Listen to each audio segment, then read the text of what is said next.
Il existe de très nombreux hortensias, comme cet hortensia grimpant au-dessus de ma tête, mais celui qu'on aime le plus, c'est l'hortensia macrophylla, qui fait des grosses boules de fleurs pendant l'été, des boules de fleurs pratiquement de toutes les couleurs. Vous connaissez le bleu, le blanc, le rouge et le rose. Les hortensias sont assez faciles de culture.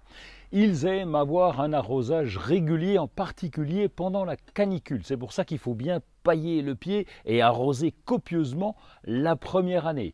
Trouvez-lui aussi un emplacement plutôt frais. Allez, on va dire à la mi-ombre, pas de soleil l'après-midi, ça serait parfait. Le soleil du matin, c'est pas gênant. Ils peuvent s'accommoder pratiquement à tous les terrains, même la terre argileuse, à condition que ça soit légèrement acide.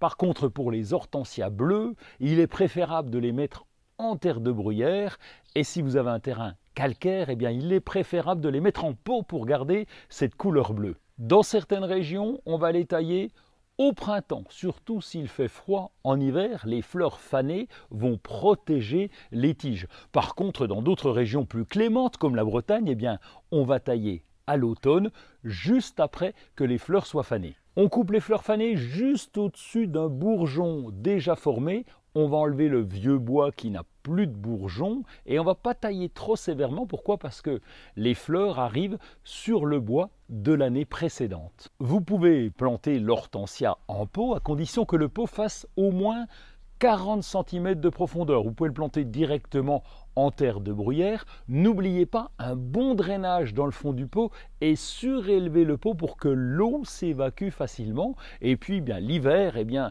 protégez-le du vent, des vents froids, mettez-le un petit peu à l'abri. Et avec tous ces soins, vous devriez profiter de ces fleurs magnifiques pendant chaque été. Retrouvez tout France Bleu sur francebleu.fr.